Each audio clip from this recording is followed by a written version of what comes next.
नमस्कार, मैं हूं आपके साथ रोशन लाल सैनी। आप देख रहे हैं न्यूज़ 14 टुडे। एक बार फिर हमारे साथ हैं कैराना से लोकप्रिय सांसद प्रदीप चौधरी, जो भारतीय जनता पार्टी के सांसद हैं। और ख़ास बात यह है कि इस बार मोदी सरकार ने उनको कई देशों के जो चेयरपर्सन G20 में शामिल हुए थे, उनकी अगुवाई करने का मौका इनको दिया गया। क्या कुछ इस कार्यक्रम को लेकर रहा घटनाक्रम रहा है, क्या कुछ वहाँ लोगों से वो की अगुवाई करते समय इनको फील हुआ है, इस पर बात करते हैं प्रदीप चौधरी से। एमपी साहब, स्वागत है आपका। आपने 5-6 देशों के जो चेयरपर्सन आए थे, उनका स्वागत करने का मौका मिला है इस बार। क्या कुछ कहेंगे G20 को? जी धन्यवाद, आपका भी स्वागत। पहले G20 हुई, 20 देशों के राष्ट्राध्यक्ष G20 में शामिल हुए। उसके बाद P20 का आयोजन हो रहा है और इस आयोजन के समय लगभग 30 देशों के लोग का आगमन देश के अंदर हो रहा है।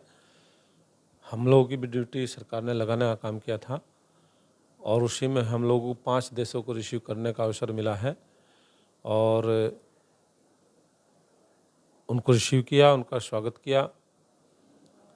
बहुत अच्छा उनके साथ वातावरण उन्होंने यहाँ का देखने को उनको मिला। अच्छा उन्होंने महसूस किया है। उनके और सहयोगी जो लोग थे, उनसे भी वार्ता हुई और स्पीकर्स लोगों से भी वार्ता हुई।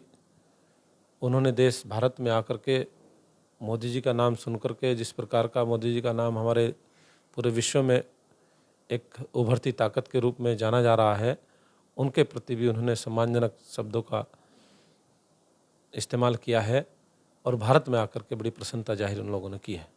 आपकी वार्तालाप हुई है स्वागत के दौरान, 5 देशों के जो चेयरपर्सन यहाँ पहुँचे, क्या कुछ उनके अंदर फीलिंग उस वक्त देखने को मिली जो भारत की धरती पर उन्होंने अपने कदम रखे?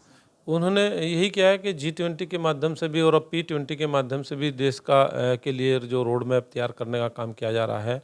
अच्छे अच्छे विषयों पर चर्चा होने की बात हो रही है, तो निश्चित रूप से उसका लाभ होगा। और हम लोगों की वार्ता हुई है। उन्होंने महसूस किया है कि हम देश भारत में आकर के अपने आप को गौरवान्वित महसूस कर रहे हैं। कुछ लोगों को पहले भी अवसर मिला, कुछ लोग ऐसे थे जिन्होंने पहली बार अवसर आने का मिला है, तो खुश रहे, बहुत बहुत प्रसन्न होकर के यहाँ उन्होंने हम लोगों के साथ वार्ता की है, बातचीत की है। कहीं ना कहीं देखा जाए तो P20 के बाद अब जो आर्थिक व्यवस्था है तमाम देशों के साथ, उसमें सुधार हो। निश्चित रूप से आर्थिक व्यवस्था को लेकर के तो हमारी भारत सरकार पहले से भी काम कर रही है और 2014 में अगर बात करें तो 2014 में 10वें स्थान पर हमारे भारत की आर्थिक व्यवस्था होती थी और अब आज की तारीख में अगर बात करें तो 5वें स्थान पर हमारा देश आर्थिक स्थिति को लेकर के आ चुका है। और अब आकर के बात करेंगे तो मैं समझता हूँ कि आगे आने वाला समय भी हम लोगों के लिए बहुत महत्वपूर्ण है, देश के लिए बहुत महत्वपूर्ण, सरकार के लिए भी बहुत महत्वपूर्ण है। और हमें आशा ही नहीं, पूरा विश्वास है मोदी जी की सरकार चलती रहेगी तो आने वाले 5 साल के बाद ही देश की अर्थव्यवस्था तीसरे स्थान पर पहुंचने का अनुमान हम लोगों को पूरा है।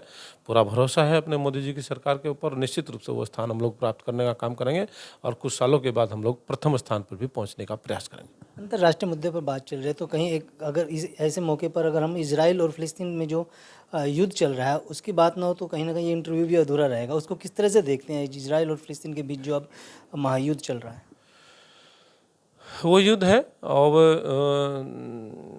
एक संकट भी है। भारत ने अपना स्टैंड क्लियर करने का काम कर लिया है और इस स्टैंड के अनुसार देश के लोगों को भी इजराइल के साथ जो पार्टी सरकार ने जो निर्णय लेने का काम किया है, तो निश्चित रूप से इजराइल उससे मजबूत भी होगा और उसको सहायता भी प्रदान सरकार करने का काम करेगी जिस प्रकार से भी संभव हो सकेगा। तो मैं समझता हूँ कि सरकार ने जो स्टैंड लेने का काम किया है तो उससे अच्छे परिणाम निकल करके आएंगे। लेकिन विपक्ष तो फिलिस्तीन का समर्थन कर रहा है, कि किस तरह से देखते हैं विपक्ष के इस बयानबाजी? विपक्ष का तो एजेंडा कहीं क्लियर होता ही नहीं। विपक्ष तो वो सरकार के अच्छे कामों में हमेशा कुछ बातें ऐसा पैदा करने का काम करते रहते हैं जिसके पास कोई तर्क नहीं होता है, जिसका कोई एजेंडा नहीं होता है। बिना एजेंडे के विपक्ष घूमने का काम करता रहता है और तर्कसंगत बात उसके पास कुछ होती नहीं, तो हाथ पैर मारने का काम कर रहा है। वो मारता रहेगा अगले आने वाले कुछ सालों तक। कांग्रेस है, समाजवादी पार्टी है, फिर तमाम जो विपक्षी दल हैं वो अब फिलिस्तीन के साथ खड़े होने की बात कर रहे हैं। उनका कहना है कि फिलिस्तीन के साथ गलत हो रहा है, वहाँ पर जो कत्लेआम इजराइल के द्वारा किया जा रहा है उसका वो विरोध कर रहे हैं। विपक्ष अपनी भूमिका को निभाने का काम कर रहा है, उसके लिए हम कुछ कह नहीं सकते, लेकिन सरकार ने अपना स्टैंड बिल्कुल क्लियर किया हुआ है। उस स्टैंड के अनुसार सरकार अपना काम कर रही है और वही स्टैंड लेकर के जो सरकार ने काम किया है, तो मैं समझता हूँ उसी से परिणाम अच्छा आएगा। विपक्ष की मांग है कि जो फिलिस्तीन और इजराइल के बीच युद्ध चल रहा है उसके के मध्यस्थता करके उसको रुकवा देना चाहिए।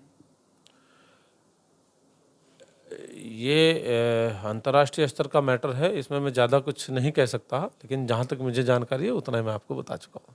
धन्यवाद एमपी साहब। ये थे हमारे साथ प्रदीप चौधरी जो कैराना से बीजेपी सांसद हैं। इन्होंने न्यूज़ 14 टुडे से बातचीत में साफ कर दिया कि P20 के लिए जो 5 देशों से आए जो चेयरपर्सन थे, उनकी अगुवाई में पीएम मोदी ने जो जिम्मेदारी दी थी, उसका पश्चिमी उत्तर प्रदेश में नहीं बल्कि पूरे उत्तर प्रदेश में ये बड़ा सम्मान यहाँ के उत्तर प्रदेश के सांसदों को मिला है। और वहीं जो इजराइल और फिलिस्तीन के बीच में युद्ध चल रहा है, तो उसको लेकर के भी इन्होंने अपने साफ किया कि जिस तरह से प्रधानमंत्री मोदी या सरकार भारत सरकार का पक्ष है, वही पक्ष उसी पक्ष का ये समर्थन। अगर आप ये खबर फेसबुक पर देख रहे हैं तो वीडियो को लाइक करके पेज को फॉलो करें। इसके अलावा अगर आप इस खबर से यूट्यूब के जरिए जुड़े हैं तो चैनल को सब्सक्राइब करके बेल आइकन दबाना बिल्कुल ना भूलें। नमस्कार।